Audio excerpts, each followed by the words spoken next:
श्रोतेहो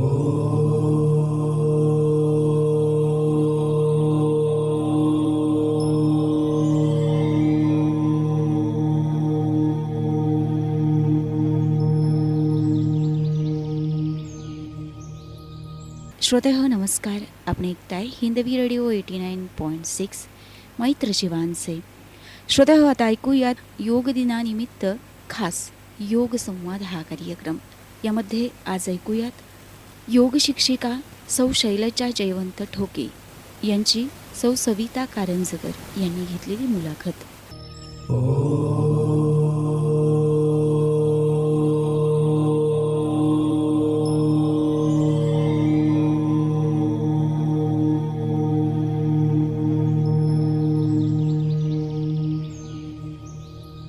नमस्कार. हिंदवी रेडिओ स्टेशनच्या या विशेष कार्यक्रमात सर्व श्रोत्यांचं मनापासून स्वागत आणि तुमची रेडिओ मैत्रीण सविता कारंजकरचा सप्रेम नमस्कार. श्रोते हो, योग या एकाच शब्दाभोवती आपलं मानवी आयुष्य गुंफलेलं आहे. बघा ना, एखादी चांगली गोष्ट घडली किंवा एखाद्याचं लग्न जुळलं तर आपण म्हणतो की तो योग होता. आपल्याला एखादी अपेक्षित घटना घडली नाही किंवा लग्न जुळलं नाही तर आपण म्हणतो तो योगच नव्हता. कुणी आपल्याला भेटलं तर म्हणतो काय योगायोग आहे ना. किंवा एक चांगली गोष्ट अपेक्षित असताना आपल्याला एकापेक्षा अधिक गोष्टी अधिक चांगल्या मिळाल्या तर आपण म्हणतो दुग्ध शर्करा योग आहे. तर असाच दुग्ध शर्करा योग आज आपल्या सगळ्यांसाठी जुळून आलेला आहे. तो म्हणजे आज आहे आंतरराष्ट्रीय योग दिवस. श्रोते हो, तुम्हाला सगळ्यांना माहिती आहे की 2015मध्ये संयुक्त राष्ट्रसंघानं 21 जून हा आंतरराष्ट्रीय योग दिवस म्हणून जाहीर केला आणि भारतानं ही जी जगाला योगशास्त्र ही अमूल्य देणगी दिलेली आहे ती आज या आंतरराष्ट्रीय योग दिनाच्या निमित्तानं सगळ्या जगभर पोहोचलेली आहे. या गोष्टीचा आपल्या सगळ्यांनाच अभिमान आहे. आणि श्रोते हो, या योग दिवसाच्या निमित्तानं आज आपल्या स्टुडिओमध्ये आलेले आहेत शैलजा जयवंत ठोके. आंतरराष्ट्रीय योग दिनाच्या निमित्तानं हे विशेष चर्चासत्र आज आपण आयोजित केलेलं आहे. गेली 30 वर्ष सातारा शहर आणि परिसरामध्ये योग प्रचार आणि योग प्रसाराचं काम करणाऱ्या आणि यशवंतराव चव्हाण महाराष्ट्र मुक्त विद्यापीठाच्या अंतर्गत महाराष्ट्र शासन मान्यताप्राप्त, आयुष मान्यताप्राप्त प्रशस्तीपत्र देणारे अभ्यासक्रम चालवणाऱ्या शैलजाताई आज आपल्याला पाहुण्या म्हणून लाभलेल्या आहेत. शैलजाताईंनी योग रत्न, योगाचार्य या पदव्या त्यांनी प्राप्त केलेल्या आहेत. योगविद्या गुरुकुल नाशिक यांच्या वतीनं योग प्रसार आणि योग प्रचाराच्या या कार्याचा सन्मान राखत या पदव्या त्यांना मिळालेल्या आहेत. त्याचबरोबर योगशास्त्रातले सगळे प्रगत अभ्यासक्रम त्यांनी केलेले आहेत. MA योगशास्त्र हा पदव्युत्तर अभ्यासक्रमसुद्धा त्यांनी केलेला आहे. मूळ शिक्षण त्यांचं विज्ञान शाखेतली पदवी आणि त्यानंतर औषध निर्माण शास्त्रातली पदविका त्यांनी घेतलेली आहे. हे सगळं सामाजिक कार्य करत असतानाच त्या एक आदर्श गृहिणी आहेत. आपल्या सगळ्यांना माहिती आहे कान नाक घसा तज्ज्ञ डॉक्टर जयवंत ठोके आणि त्यांची दोन्हीही मुलं, त्यांच्या दोन्हीही सुना हे सगळे वैद्यकीय क्षेत्रात सामाजिक कार्य करण्यात अग्रेसर आहेत. अशा शैलजाताई आज आपल्या सगळ्यांच्या भेटीसाठी आलेल्या आहेत. आपल्या सर्वांच्या वतीनं मी शैलताईंचं स्वागत करते आणि हिंदवी रेडिओ स्टेशनच्या तुम्हा सर्वांना आंतरराष्ट्रीय योग दिनानिमित्त हार्दिक शुभेच्छा देते. नमस्कार शैलताई. हिंदवी रेडिओ स्टेशनमध्ये आपलं मनापासून स्वागत आहे. आज आंतरराष्ट्रीय योग दिवस आहे. बरोबर. आणि यावर्षीची योग दिनाची मध्यवर्ती कल्पना अशी आहे की निरोगी वृद्धत्वासाठी योग. तर या निमित्तानं तुम्ही आमच्या श्रोत्यांना काय सांगाल? हो, अगदी बरोबर आहे. सर्वप्रथम तुम्हाला श्रोत्यांना सर्वांना 12व्या आंतरराष्ट्रीय योग दिनाच्या मी शुभेच्छा देते. आणि योग हा म्हणजे आपल्या सर्व आयुष्याशीच गुंफलेला आहे असं सविताताईंनी आधीच सांगितलेलं आहे. तर योग हा अगदी जन्मापासूनच नव्हे तर अगदी लहानपणी पोटात असल्यापासून अनुभवण्याचं ते शास्त्र आहे. म्हणजे आता जे आपण गर्भसंस्कार करतो तेव्हापासूनच योगाचे संस्कार तुम्हाला मिळतात आणि हे अगदी शेवटी वृद्धत्वापर्यंत साथ देणारा असा हा योग आहे. योग हा मुळात संस्कृत धातू आहे. युज या धातूपासून हा शब्द बनलेला आहे. युज म्हणजे जोडणे, शरीर आणि मनाला जोडणारा, तसंच आत्मा आणि परमात्म्याचं मिलन करणारा असा हा योग आहे. तर अतिशय म्हणजे योगाला आपली भारतीय प्राचीन संस्कृती आहे योग म्हणजे आपला, आणि त्याला इतिहास पण आहे. एक आदर्श असा योगाच्या इतिहासामध्ये अनेक ग्रंथांचं मौलिक योगदान आहे. म्हणजे वेद, उपनिषदे, भगवद्गीता यात सर्व ह्याच्यामध्ये योग सांगितलेला आहे. त्याची एक आख्यायिका सांगितली जाते की श्री भगवान शंकराने पार्वतीला जेव्हा हा योग सांगितला तेव्हा मत्स्येंद्र ऋषींनी हा माशाच्या रूपामध्ये जाऊन ऐकला, असा उल्लेख नारद पुराणामध्ये पण केलेला आहे. आणि पूर्वी असं बऱ्याच ग्रंथांमध्ये लिहिलेलं असायचं की योग हा सांगू नये, गुप्त ठेवावा, किंवा ह्याच्यातल्या बऱ्याच प्रक्रिया अशा गुप्त ठेवाव्या असं सांगितलं जातं आजही आपण त्याचा अभ्यास करताना. पण नंतर पतंजली मुनींनी इसवी सन 2500 वर्षापूर्वी तर हा जो योग आहे इकडे तिकडे विखुरलेला, तो पातंजल योगशास्त्र या 100 केवळ 96 सूत्र त्याच्यामध्ये आहे. आणि हा आपला ग्रंथ आपल्या पुढे आणलेला आहे. आणि त्याचा एकेका स्तोत्राचं विवेचन शास्त्रकारांनी 200-200 पानामध्ये केलेलं आहे. इतकं ते महान अर्थ त्या एकेका सूत्रामध्ये गुंफलेला आहे. 4 पादामध्ये त्यांनी हे सांगितलेलं आहे. समाधीपादापासून तो सुरू केलेला आहे. समाधीपाद, मग तो गाठण्यासाठी काय त्याचं वर्णन साधनपादामध्ये आहे, म्हणजे जी आता आपण आसनं वगैरे करतोय ती अंग. आणि त्यानंतर विभूतीपाद आहे, म्हणजे हे केल्यानंतर काय विभूती तुम्हाला प्राप्त होतात याचं वर्णन आहे. आणि शेवटचा आहे तो कैवल्यपाद. असं हे 4 पादामध्ये त्यांचं वर्णन आहे. त्यानंतरचा जो योग आहे तो मला वाटतं रामदेव बाबांनी जो आस्था चॅनेलमार्फत सर्व आपल्या घराघरामध्ये पोचवला, त्यामुळे एक मोठी जनजागृती झाली योगाबाबत. आणि लोक त्या टी व्ही पुढे बसून का म्हणा करू लागायला लागली. त्यांनी मोठमोठी अनेक शिबिरं घेतली ठिकठिकाणी आणि त्यामुळे जगमान्य पावला तो. आणि या सर्वांवर कडी म्हणजे आपले आदरणीय पंतप्रधान माननीय मोदीजी यांनी जो 2014 साली युनेस्कोमध्ये हे मांडलं की आंतरराष्ट्रीय 21 जून हा आंतरराष्ट्रीय योग दिन म्हणून मान्य करावा, तर याला बऱ्याच देशांनी मान्यता दिली.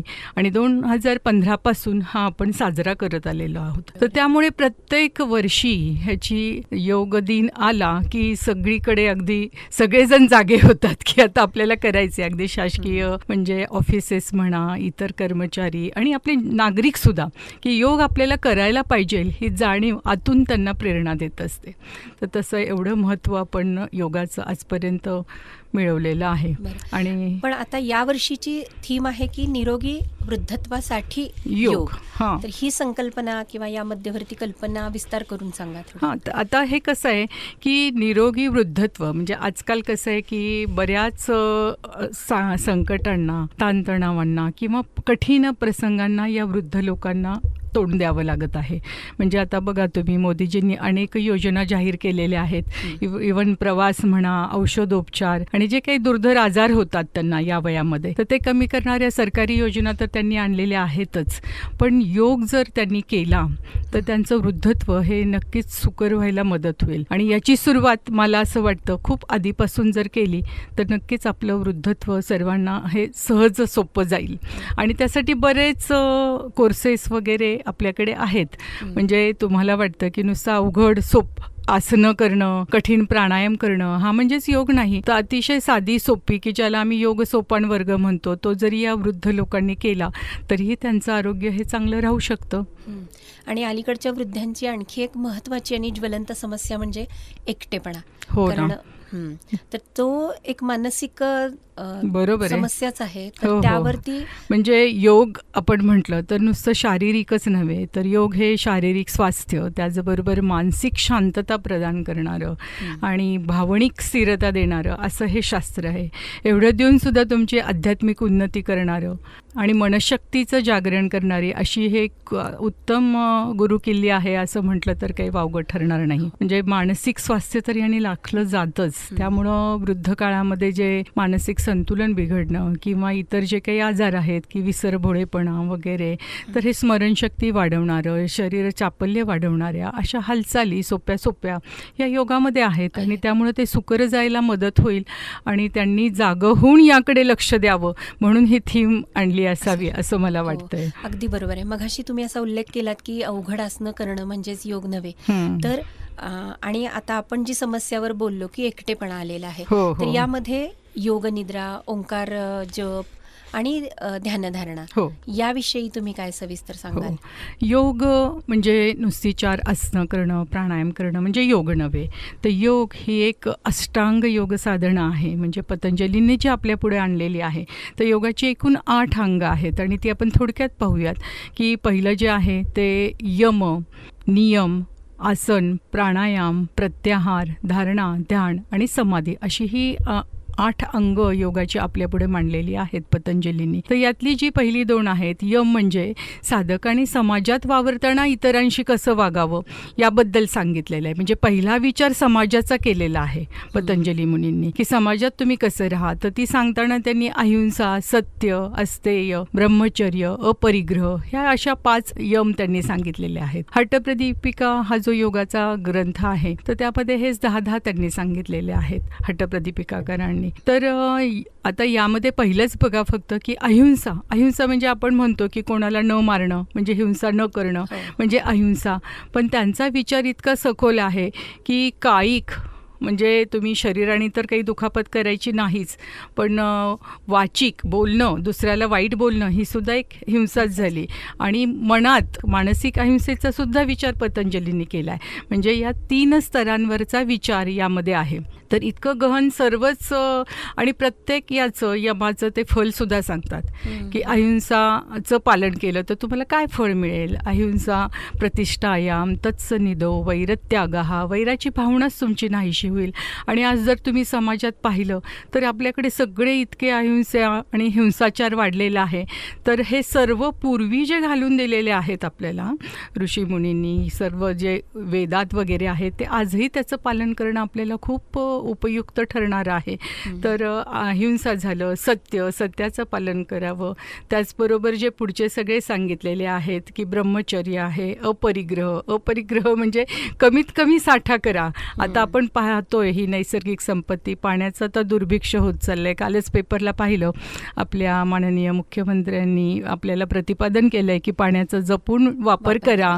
तसंच आता सर्वच गोष्टींची टंचाई आपल्याला जाणवणार आहे. इंधन आहे आता तरी ठीक आहे, हवा आपल्याला मिळते आहे, पण काही दिवसांनी आता पुढचं चित्र दाखवलं जातं की ऑक्सिजनचं सिलेंडरसुद्धा घेऊन आपल्याला वावरावं लागणार आहे, कारण आता वृक्षतोड प्रचंड होत आहे. तर या सर्वच आपल्याला समस्यांना तोंड द्यावी लागणार आहे. तर जर आपण याचं यम आणि नियमांचं पालन करत राहिलो तर ही काही परिस्थिती उद्भवणार नाही. आता आपण नियमांकडे पाहू. नियम काय दिलेत? नियम म्हणजे स्वतः साधकांनी पाळावयाच्या ज्या गोष्टी आहेत त्या आहेत. आणि त्या म्हणजे थोडक्यामध्ये म्हणजे तुम्हाला असं म्हणायचं आहे की हे जे अष्टांग योग पतंजली मुनींनी सांगितलेले आहेत बरोबर, त्याचा तंतोतंत अवलंब करणं प्रत्येक वेळी शक्य नाहीये. हो, पण हो, हो. बहुतांश आपण या सगळ्या पायऱ्यांचा अवलंब केला तर वृद्धत्व हो ना. निरोगी आणि आनंदी हो, जाऊ हो. शकतं. आणि माझं तर म्हणणं आहे की जे म्हणजे यम आणि नियम यांचं पालन केलं त्यांनी तर हा उत्कृष्ट नागरिक म्हणून सुद्धा समाजामध्ये वावरू शकणार आहे साधक. हो. म्हणजे ती मूल्यांचं पालन करणं हे एक नैतिक जबाबदारी आहे प्रत्येकच नागरिकाची. तर हे त्यांनी शिक्षण जर योग्य मिळालं लोकांना लहानपणापासून तर हे सर्व अंमलात येईल. कारण आजची सामाजिक परिस्थिती बघता या गोष्टी खूप गरजेच्या आहेत असं आम्हाला वाटत आहे.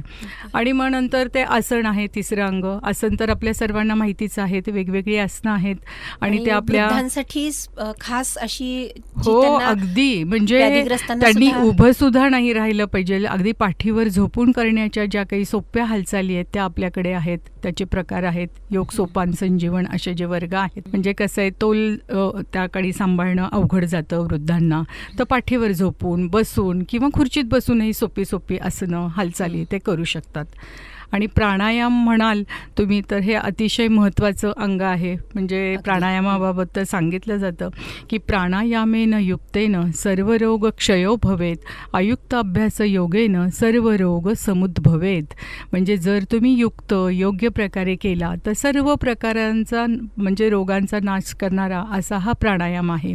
आणि तितकंच जर तुम्ही अयोग्य पद्धतीने झाला तर नाना प्रकारचे विकार तुम्हाला उद्भवतील असं ग्रंथांमध्ये सांगितलेलं आहे. मग त्यामुळेच बऱ्याच ठिकाणी आपल्याला असं अभ्यासायला मिळतं की गुरुपदिष्ट मार्गेनं आसनं असोत, प्राणायाम असोत, ध्यानधारणा असो, तर गुरुच्या मार्गदर्शनाखाली या केल्या जाव्यात. आजकाल बऱ्याच ठिकाणी वाचून कुठेतरी बघून केलं जातं. तर मला असं सांगावंसं वाटतं की प्रॉपर तुम्ही एखाद्या संस्थेतून किंवा गुरुच्या मार्गदर्शनाखाली योग शिका, म्हणजे मग तुम्हाला चांगले लाभ त्याचे घेता येतील. बरं, आत्ता सध्या तुम्ही ज्या संस्थेच्या माध्यमातून म्हणजे योग विद्याधाम सातारा या संस्थेच्या माध्यमातून योग प्रचार आणि योग प्रसाराचं काम करताय, तर या संस्थेचा हा 28 ते 30 वर्षांचा प्रवास कसा झाला थोडक्यात सांगाल का? किंवा हा जे काम तुम्ही हाती घेतलं बरं, त्याच्या मागची प्रेरणा काय होती हो, याविषयी हो, हो. आमच्या श्रोत्यांना सांगा. बरं, नक्कीच आवडेल प्रवास सांगायला. कारण 1999 साली आमची ही योग विद्याधाम सातारा संस्था स्थापन झाली आणि त्याआधी 1-2 वर्ष सातारामध्ये आम्ही काही मैत्रिणी, सातारमधील सगळेच प्रतिष्ठित आणि योगप्रेमी लोक योग साधना करत होतो आम्ही. पण असं प्रॉपर त्याच्यामध्ये शिक्षण मिळत नव्हतं. तर आमच्या हेमलता ताई आत्ता त्या नाही आहेत, तर त्यांनी नाशिकला जाऊन हे योग शिक्षणाचं प्रशिक्षण घेऊन आल्या त्या. आणि मग त्यांनी सांगितलं की आपण इथे एक संस्था स्थापन करू शकतो आणि नाशिकला जसं काम चालू आहे तसं आपल्या इथेही चालू राहील. कारण नाशिकची जी आमची संस्था आहे की गुरुकुल, त्याच्या अनेक शाखा आहेत, बऱ्याच संस्था आहेत. संपूर्ण भारतातच नव्हे तर भारताबाहेरही याच्या शाखा आहेत. आणि याचं मार्गदर्शन जे आहे ते माननीय आमचे विश्वास मंडलिक गुरुजी, की ज्यांना आपला पंतप्रधान पुरस्कार मिळालेला आहे आदर्श योगातील कार्याबद्दल, तर यांचं मार्गदर्शन आम्हाला लाभतं आहे आणि त्यांच्या ह्याच्याखाली आपलं इथलं काम चालू आहे. तर अशा या संस्थेचं काम आपल्याला करायला मिळणार आणि म्हणून आम्ही इथं एक संस्था स्थापन केली. सर्व आणि सांगायला विशेष आनंद की आमची ही महिलांची एकमेव अशी संस्था आहे या सर्व संस्थातली आणि आजपर्यंत अजूनही खूप चांगल्या पद्धतीने हे काम आम्ही चालवलेलं आहे. किंबहुना सर्वात अग्रेसर अशी ही आपली संस्था आहे. तर या ह्याच्यामध्ये आम्ही जेव्हा स्थापन केली तर सुरुवातीला साधं सूर्यनमस्कार प्रकल्प 2000 साल आलं तर कोटी सूर्यनमस्कार प्रकल्प आणि त्याचं स्वागत करायचं. तर जिल्हा परिषदेच्या ग्राउंडवर 2-3 हजार विद्यार्थी घेऊन आपण हे केलं होतं. अनेक वेगवेगळी शिबिरं घेतली. स्वतः गुरुजींचे सुद्धा आरोग्यम धनसंपदा, निसर्गोपचाराचे वगैरे कार्यक्रम घेतले. आणि आत्ताच मागच्या वर्षी 21 डिसेंबर जागतिक ध्यान दिवस होता, तर त्या दिवशी सुद्धा गुरुजींचा आपला ध्यानाचा कार्यक्रम झालेला आहे. 4 आपण हे घेतले होते, त्यातले तज्ज्ञ वक्ते आणि समाजातल्या आत्ता ज्या समस्या आहेत आणि त्याला योग कसा, योग जीवन पद्धती असा हा कार्यक्रम खूप छान झाला. तर अशा पद्धतीने हे काम चालू आहे. त्याचबरोबर आपले शैक्षणिक अभ्यासक्रमाचे सुद्धा कोर्सेस आपण घेतोय. अच्छा, मग आत्ता तुम्ही असं म्हणालात की सर्व प्रकारच्या समस्या, म्हणजे तुम्ही असं म्हणताय की योग हा काही फक्त व्यायाम नाहीये, तर ती जीवनशैली आहे. आणि लहान मुलांपासून अगदी ज्येष्ठ नागरिकांपर्यंत हा योग उपयोगी ठरतो हे आपण बघितलं. आणि हा जो संस्थेचा गेल्या 28 ते 30 वर्षांचा प्रवास आहे, तर जेव्हा तुम्ही ही संस्था सुरू केली आणि आज यामध्ये तुम्ही काय काय बदल केलेले आहेत किंवा कोणकोणते अभ्यासक्रम किंवा सर्व वयोगटातल्या लोकांना कसं हे उपयोगी पडेल किंवा तुमच्या संस्थेच्या कार्यामध्ये कार्याचा प्रसार कशा प्रकारे तुम्ही वाढवण्याचा प्रयत्न केला, कोणकोणते अभ्यास वर्ग सुरू केलेत याविषयी थोडी माहिती सांगा. अगदीच. कारण सुरुवातीला आपण फक्त प्रवेश परिचय हे वर्ग घेत होतो आणि त्यातून पुढे शिक्षक व्हायचा साधक. तर शिक्षक वर्ग घेणं हे तेव्हा संस्थेचं फक्त उद्दिष्ट होतं.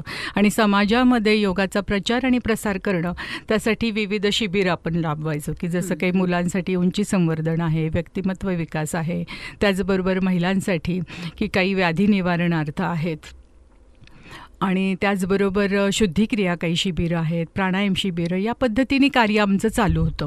पण आता आपण एक व्यासंग योग मार्गदर्शक असं स्पर्धा परीक्षांसाठी योगाच्या केंद्राची स्थापना केली आहे. म्हणजे खास योगासन स्पर्धेसाठी योगासन स्पर्धेला. कारण आता योगाला खूप दिवसेंदिवस महत्त्व प्राप्त होतं आहे आणि त्यामुळे आपले विद्यार्थी आणि तसेच सातारा आणि त्याच्या बाजूच्या परिसरातील विद्यार्थ्यांना चांगलं शास्त्रोक्त मार्गदर्शन मिळावं यासाठी हे व्यासंग योगासन याची मार्गदर्शन केंद्राची आपण स्थापना मग केलेली ह्या आहे. व्यासंग योगासन स्पर्धा मार्गदर्शन केंद्रामध्ये फक्त विद्यार्थीच येतात की सर्व वयोगटातील साधक? सर्व वयोगटातील विद्यार्थ्यांसाठी तर आहेच, पण महिला पुरुष हे सर्वजण येतात, इथे मार्गदर्शन घेतात. एवढंच नव्हे तर त्यांनी आता आंतरराष्ट्रीय स्पर्धेत सुद्धा बक्षिसं, गोल्ड मेडल, सिल्वर मेडल मिळवलेली आहेत. हे अगदी अभिमानाने सांगावं लागतं, कारण आपल्या संस्थेतीलच काही शिक्षक मार्गदर्शक आहेत. पंचसुद्धा आपल्या संस्थेमध्ये बऱ्याच शिक्षकांनी त्याचं प्रशिक्षण घेतलेलं आहे आणि आज ते सुद्धा राष्ट्रीय आंतरराष्ट्रीय लेवलवरती हे काम करत आहेत स्पर्धांमधलं. आता हे झालं शिक्षक संघ. आणि मागच्या वर्षापासून MA योगशास्त्र हा एक पदव्युत्तर कोर्स योगातील चालू केलेला आहे. हे अजून बऱ्याच जणांना माहिती नाही आहे आणि याची माहिती पोचवावं हा सुद्धा एक हेतू आहे आजच्या या प्रसंगी. कारण म्हणजे तुम्ही MA झाल्यानंतर PhD किंवा पुढची काही प्रशिक्षणसुद्धा तुम्ही त्याच्यामध्ये घेऊ शकता. अनेक संधी आहेत, त्या आपण नंतर पाहूयातच. पण MA योगशास्त्र हे सुरू केलं आहे. त्याचबरोबर YCB म्हणजे योगा सर्टिफिकेशन बोर्ड, की इन्स्ट्रक्टर, परत आपल्या इव्हॅल्युएटर. तर या अशा प्रकारचे सगळे कोर्सेस आपल्या इथं सुरू आहेत आणि यामध्ये आपण ऑनलाईन प्रशिक्षणसुद्धा देतो आहे. म्हणजे जे लेक्चर्स आहेत ते ऑनलाईन देतो, फक्त प्रॅक्टिकल जे आहे ते आपण ऑफलाईन घेतो तिथं. आणि ते फक्त दर रविवारी असतं, रोज असं नसतं. MAचं फक्त लेक्चर्स रोज घेतो आहे आपण आणि प्रॅक्टिकल रविवारी घेतो आहे. डिप्लोमा जे आहे शिक्षकचं त्याचं फक्त रविवारी आहे प्रॅक्टिकल आणि शनिवारी त्याची लेक्चर्स असतात. अशा पद्धतीने तुम्ही परगावच्या जवळपास सातारच्या आसपासच्या भागातील सुद्धा आपल्याकडे येऊ शकतील. आणि पात्रता म्हणाल तर योग शिक्षकसाठी फक्त 12वी पास अशी आहे. 18 वर्ष पूर्ण. आणि MAसाठी कुठल्याही शाखेचा ग्रॅज्युएट MAला प्रवेश घेऊ शकतोय, MA योगशास्त्र. आणि आपलं करिअर करू शकतो, कारण योगात आज करिअरच्या अनेक संधी आहेत. त्याही विषयी आम्हाला सांगा. हो. पण त्यापूर्वी मी थोडं मागे जाते की असं म्हणतात की मला योग शिक्षक व्हायचंय पण मला योगातलं काहीच ज्ञान नाहीये, किंवा मला MA योगशास्त्र करायचंय, मी कला शाखेतून पदवी घेतलेली आहे आणि आता मला योगशास्त्रात पदव्युत्तर अभ्यासक्रम करायचा आहे, पण मला योगाचं काहीही ज्ञान नाही. तर अशा विद्यार्थ्यांना तुम्ही काय सांगा? तर अगदीच म्हणजे कसं आहे की एकदम डायरेक्ट MA करण्यापेक्षा तुम्ही जर आधी योग शिक्षक डिप्लोमा जर केला तर योगाचा बेस तुमचा तयार होईल. कारण त्याच्यामध्ये कसं आहे की बेसिक सगळं जे आहे योगाचं, की योग सिद्धांत आहे, प्रॅक्टिकल आहे थोडं, तर ते तुमचं करून घेतलं जातं. आणि मग जरी तुम्हाला शिकायचं झालंच आणि तुम्ही MAला घेतला तरी आपल्या इथं शिक्षक वर्ग एवढा कुशल आहे की प्राथमिक ह्याच्यापासून त्यांची तयारी करून घेतली जाते. कारण प्रॅक्टिकल हा त्यांना एक वेगळा विषय असतो, बाकीचे विषय त्यांना आहेत ना. अगदी मानसशास्त्र आहे, परत पातंजल योगशास्त्र आहे, आहारशास्त्र आहेत आणि संस्कृतसुद्धा विषय आहे विशेष म्हणजे तुम्हाला योगामध्ये. तर हे जे आपलं हे आहे भारतीय प्राचीन भाषा संस्कृत, ही सुद्धा आज शिकवली जाते इथे. आता तुम्ही योग शिक्षक आणि MA योगशास्त्र या दोन अभ्यासक्रमांविषयी सांगितलं, पण त्याच्या परीक्षा कुठे असतात किंवा मग कुठे लांब जावं लागतं का? नाही. आता आयुष मान्यताप्राप्त या ज्या परीक्षा असतात त्या नाशिकला तुम्हाला राहावं लागतं आणि द्याव्या लागतात. पण आपल्या इथे ज्या परीक्षा होतात, योग शिक्षक डिप्लोमा कोर्स आणि MA योगशास्त्र याच्या परीक्षा या सातारमध्येच तुम्हाला द्याव्या लागतात. हे अगदी म्हणजे विद्यार्थ्यांना त्यामुळं खूप सोपं जातं, सोयीचं जातं. की कला वाणिज्य किंवा LBS असे हे जे सेंटर्स आहेत या ठिकाणीच या परीक्षा होतात. मग आता या MA योगशास्त्र म्हणा किंवा योग शिक्षक पदवी का अभ्यासक्रम बरोबर, याच्या प्रवेश प्रक्रिया साधारण कधी सुरू होते? आता ही जुलैमध्ये वगैरे सुरू होईल. 15 जुलैपासून या प्रक्रिया सुरू होतात आणि ऑनलाईन फॉर्म भरायचे असतात विद्यार्थ्यांना. म्हणजे यशवंतराव चव्हाण महाराष्ट्र मुक्त विद्यापीठाकडेच या प्रवेश प्रक्रिया ऑनलाईन पद्धतीने हो त्यांच्याकडेच ऍडमिशन प्रक्रिया वगैरे ही असते. फक्त जर सातारामध्ये सेंटर त्यांनी निवडलं असेल तर आपण त्यांना हे करू शकतो, मार्गदर्शन करू शकतो. विविध सेंटर्स आहेत. आणि योग शिक्षक हा पदवी का अभ्यासक्रम 1 वर्ष कालावधीचा आणि MA योगशास्त्र हा 2 वर्ष कालावधीचा आहे. बर. आणखी मला पुढे एक असं विचारायचं आहे, या दोन्ही अभ्यासक्रमांविषयी आम्हाला माहिती मिळाली की प्रवेश प्रक्रिया कशी घ्यायची असते, योग शिक्षक व्हायचं असेल तर काय, किंवा MA पदव्युत्तर योगशास्त्र अभ्यासक्रमासाठी काय करायचं असतं. हे दोन्ही अभ्यासक्रम केल्यावर फायदे काय होतात किंवा करिअरच्या संधी काय आहेत हां, हां. याविषयी जरा सांगा. तर योगाचे फायदे तर आपण सर्वजण जाणतोच की योगामुळे शारीरिक लवचिकता मिळते, मानसिक स्थैर्य मिळतं, भावनिक शांतता, की आजकाल जो भावनिक उद्रेक होतोय लगेच मुलांचा, हो. मनासारखं काही नाही झालं तर संयम तर ते कमी आहे. संयम कमी झालेला आहे. आणि मानसिक विकार म्हणजे शारीरिक समस्यांपेक्षा मानसिक विकार वाढत चाललेत, तर त्यालाही सुद्धा स्थैर्य प्राप्त होतं. त्याच्यावर आपण काही प्रमाणात योगामुळे नियंत्रण आणू शकतो. तर या सर्व ज्या समस्या आपल्या आहेत तर त्या तर कमी होतीलच. त्याचबरोबर सकारात्मकता वाढते, नैराश्य कमी होतं, ताणतणाव कमी केले जातात. असे अनेक फायदे योगामुळे आपल्याला मिळतात. पण हा मुलांच्या बाबतीत शैक्षणिक- म्हणाल तर स्मरणशक्ती, निर्णयशक्ती, आकलनशक्ती म्हणजे त्यांना जे पर्सनॅलिटी डेव्हलपमेंटसाठी लागतात ते अनेक गुण आपले वाढू शकतात. समजा मी तुमच्या संस्थेमध्ये हं. योग शिक्षक या पदविका अभ्यासक्रमासाठी प्रवेश बरं. घेतला, हां. ती मी चांगल्या गुणांनी पास झाले, तर मी माझं करिअर कसं करणार? अनेक संधी आपल्याकडे उपलब्ध आहेत. कारण योग शिक्षक तुम्ही झाला तर तुम्हाला इतर शाळा, महाविद्यालय, योग संस्था आहेत आणि फिटनेस सेंटरमध्ये सुद्धा तुम्ही काम करू शकता. अच्छा. योग शिक्षक आजकाल बऱ्याच फिटनेस सेंटरमध्ये सुद्धा इतर जरी ते काही घेत असतील की वर्कआउट म्हणा किंवा झुंबा असू दे, तरी शेवटी योगाची जोड ही दिली जातेच. तर तिथे तुम्हाला संधी आहे. योग प्रशिक्षक म्हणजे इन्स्ट्रक्टर म्हणून तुम्ही योग वर्ग किंवा ऑनलाईन हे स्वतःचे स्वतः सुद्धा तुम्ही घेऊ शकता ना. ती तर संधी लगेच उपलब्ध होते आपल्याला. योगा थेरपिस्ट म्हणून तुम्ही काम करू शकता. आरोग्य आणि वेलनेस क्षेत्रात करिअर करता येईल. शासकीय आणि निमशासकीय अशा संस्थांमधील सुद्धा योगाशी संबंधित काही जागा असतात, तर त्यासाठी तुम्हाला होईल. कारण आता प्राथमिक आरोग्य केंद्र आहेत बघा जिल्हा हो. परिषदेचे, हो. तर त्या ठिकाणी आपले तिथे बरेच पोस्ट योग आहे. शिक्षक बरोबर. लगेच शिक्षक झाल्या त्यांना संधी मिळते काम करण्याची. आणि दुसरं म्हणजे तुम्ही MA वगैरे झाला तर PhD त्याच्या पुढचं करू शकता किंवा इतर उच्च शिक्षणासाठी तुमचा मार्ग खुला होतो. संशोधन कार्यात म्हणजे जे रिसर्च म्हणतो आपण, तो पण एक विषय आहेच विद्यार्थ्यांसाठी आम्हाला. तर मग त्यामुळे विद्यार्थी अनेक विषयांवरती हे रिसर्च करतात आणि त्या क्षेत्रात सुद्धा त्यांना संधी उपलब्ध होतात. स्वतःचं योग केंद्र, योग स्टुडिओ किंवा वेलनेस सेंटर सुद्धा सुरू ते करू चालू करू शकतात. त्याचबरोबर इतर आणि जे कोर्सेस आहेत, कॉर्पोरेट योगा आहे, प्रीनॅटल योग आहे, ज्येष्ठ नागरिकांसाठी योग, मुलांसाठी योग, अशा विविध क्षेत्रांमध्ये करिअर करता येतं आपल्याला. अच्छा, आता आपण या योग शिक्षणाद्वारे करिअरच्या संधी हं. याविषयी आपण हं. एक चांगली माहिती तुम्ही हो, आम्हाला हो, हो. आमच्या श्रोत्यांना दिलीत. एवढंच नाही सविताताई, तर तुम्ही जर एक जसं म्हणजे आता योगाला खेळ म्हणून मान्यता मिळालेली हो, आहे, हो, हो. तर एक उत्कृष्ट खेळाडूला ज्या ज्या संधी आहेत ना त्या त्या तुम्ही सगळ्या- योग साधक झाल्यानंतर सुद्धा तुम्हाला तुम्हाला त्या सगळ्या- मिळणार हो. आहेत. आणि आता की पूर्वी ज्या कसं- ज्या म्हणजे सरकारी जागा असतात तर त्या विशिष्ट कोटा ठेवलेला असतो त्यांनी ना हो. खेळाडूंसाठी, तर बरोबर तिथे आहे. सुद्धा तुम्हाला ती संधी आहे. आणि पूर्वी जसं प्रत्येक स्कॉलरशिप असते. शाळांमध्ये हो, प्रत्येक शाळांमध्ये PT टीचर्स टीचर असायचे. आता योग टीचर योग पण असतात. टीचर अगदी सर्व कॉलेजेसमध्ये, म्हणजे इंजिनिअरिंग कॉलेज असो, कुठलंही तुमचं म्हणजे मेडिकल वगैरे तर ह्याच्यात असणारच आहे योग विषय कंपल्सरी, पण आज सर्व क्षेत्रांमध्ये योग शिक्षक लागणार आहे. आणि त्यामुळे ही शिक्षकांची वाढती गरज लक्षात घेता आज जी आमची संस्था शिक्षक घडवण्याचं कार्य करते, त्याकडे मला असं वाटतं या सर्व लोकांनी लक्ष द्यावं आणि या संधीचा फायदा करावा. आता या वर्षीचा योग दिन या निमित्तानं संस्थेनं काही उपक्रम राबवलेले आहेत, हो, तर त्या हो, हो. उपक्रमांविषयी तुम्ही हो, दरवर्षीच आम्ही नेहमी या 21 जूनचे लाभ घेत असतो आणि समाजामध्ये योग जागृती करण्याचा प्रयत्न करत असतो. म्हणजे आतापर्यंत अनेक आपण महिलांसाठी मोफत महिन्याचे वर्ग घेतलेले आहेत, ज्येष्ठांसाठी योग सोपांचा वर्ग झालेला आहे, काही शुद्धिक्रिया शिबिरं घेतो. तर यावर्षी आपण असं केलेलं आहे की महिलातील आपली रांगोळी ही सुद्धा प्राचीन संस्कृती आहे ना, आजकाल ती सुद्धा नाहीशी लोप पावत विसरायला चाललेली आहे लागलेत. किंवा धावपळीच्या ह्याच्यामुळे आपण त्याकडे वेळ नसतो काढायला महिलांना.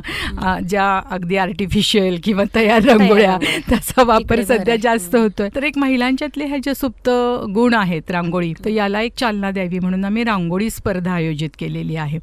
तर आपल्या इथे मारवाडी भवन आहे सातारमध्येच, त्या हॉलमध्ये आपण 21 जून निमित्त घेत आहोत. तर अजूनही ज्यांच्यापर्यंत ही माहिती गेली नसेल तर त्यांनी भाग घेऊ शकतात. ते दुपारी 1 ते 4 ही वेळ तिथे आहे.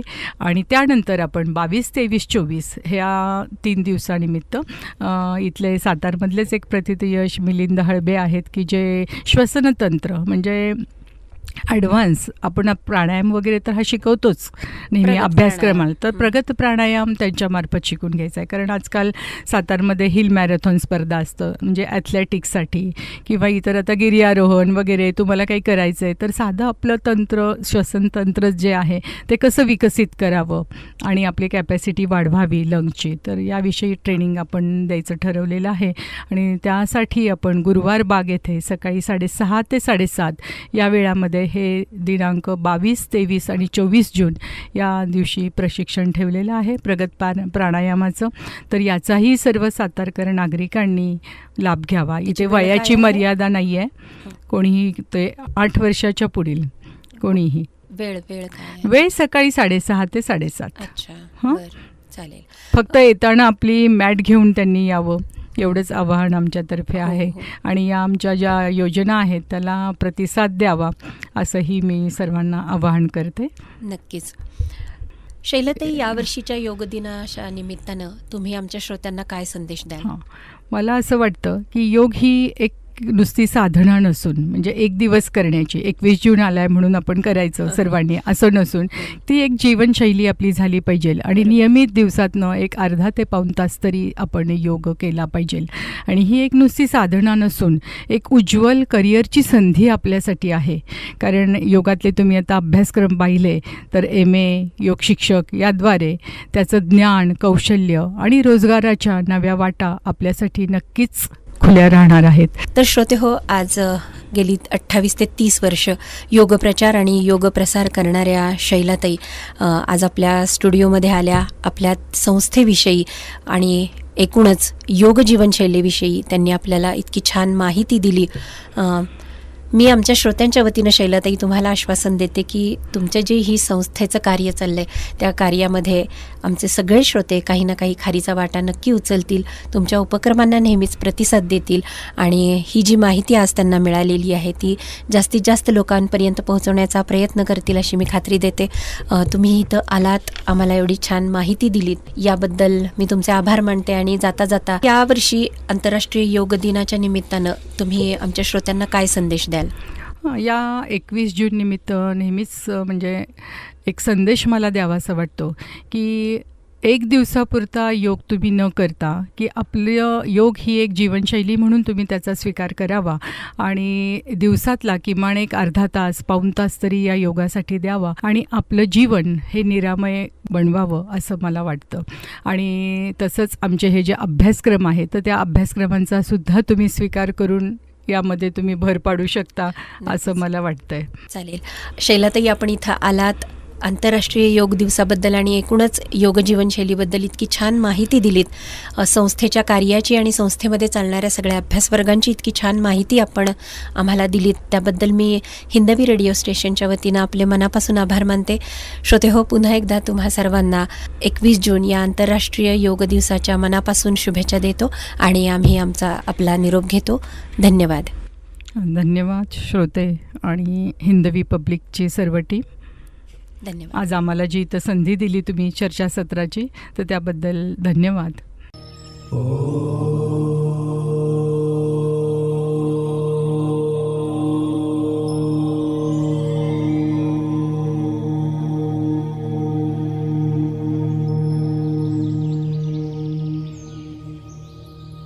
श्रोतेहो, आत्ताच आपण आनंद घेतलात योग संवाद या कार्यक्रमाचा. यामध्ये आज आपण ऐकलीत योग शिक्षिका आणि योग विद्याधाम संस्था सातारा अध्यक्षा सौ शैलजा जयवंत ठोके यांची सौ सविता कारंजकर यांनी घेतलेली मुलाखत.